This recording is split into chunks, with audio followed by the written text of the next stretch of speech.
A few people have asked how to navigate the Title V site, so I thought I would post a quick tutorial on how to find some of the information you need from Title V. Since it is a website that actually oversees all of the California Department of Education codes, it can be quite cumbersome, so I'll try to show you how to get to those things that are specific to child development and education. If you go ahead and go to the CDE.gov site and then search for Title V, you will be able to download the California Code of Regulations Title V into a file. So click here, and then you'll see that there's quite a bit involved in the Title V or the California Code of Regulations. You have to again click on Title V to get into the Title V Education Code. And then when you're going to want to be looking at specifically those things that have to do with the Department of Education, you'll go to Division 1 and click. Once you're in Division 1, you'll notice that, again, the California Department of Education has a lot of oversight over a lot of different programs. So you'll actually go all the way down to Chapter 19. Chapter 19 are the regulations that govern child care and development programs that are funded by the state of California. So you can click on Chapter 19, and again you will see that the state of California actually funds quite a few different programs that have to do with children and their families, young children and their families. What you're going to need for this assignment is the ratios and the staffing. So you'll notice there's a lot of things such as general requirements for all programs. If you're running a state preschool program, a campus child care program, you actually need to know how to access all of these different resources. But for now, we're going to just look at staffing ratios. Subchapter 13, you can see we have staffing ratios for Title V programs, and you will notice when you look at the Title 22 document, these are listed in there, but they're specific to Title V.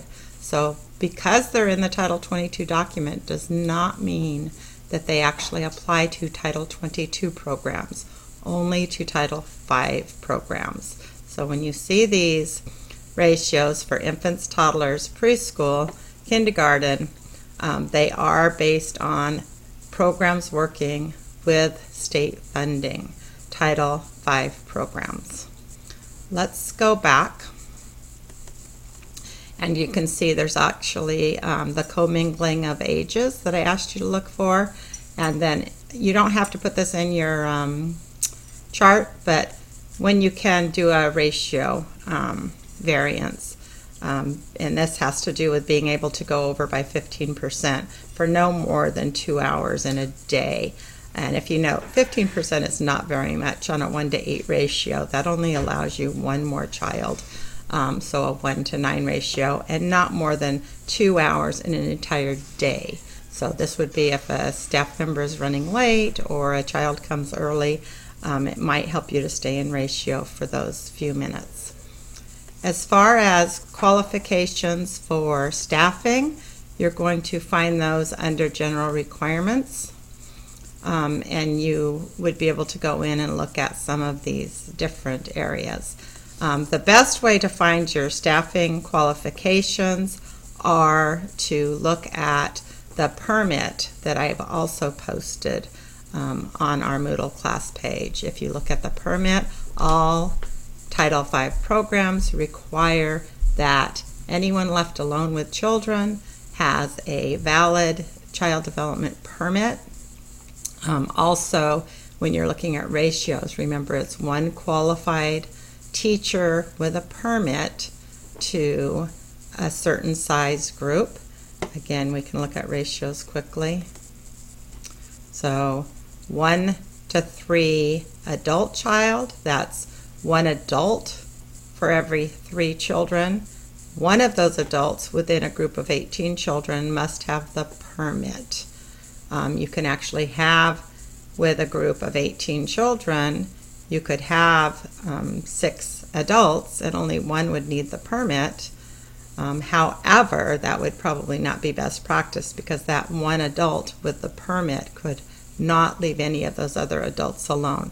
Also, a group size of 18 with children birth to 18 months old is not best practice. However, in those instances when you have to call in someone to sub and they don't have their permit, they can do that. However, they need to be under the supervision, direct supervision of someone with a permit. And it follows all the way down with preschool 1 to 8. So one adult over the age of 18 for every 8 children.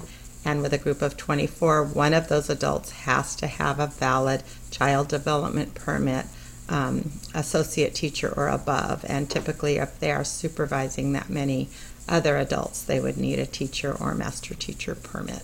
I hope that helps. Please let me know if you have any other questions.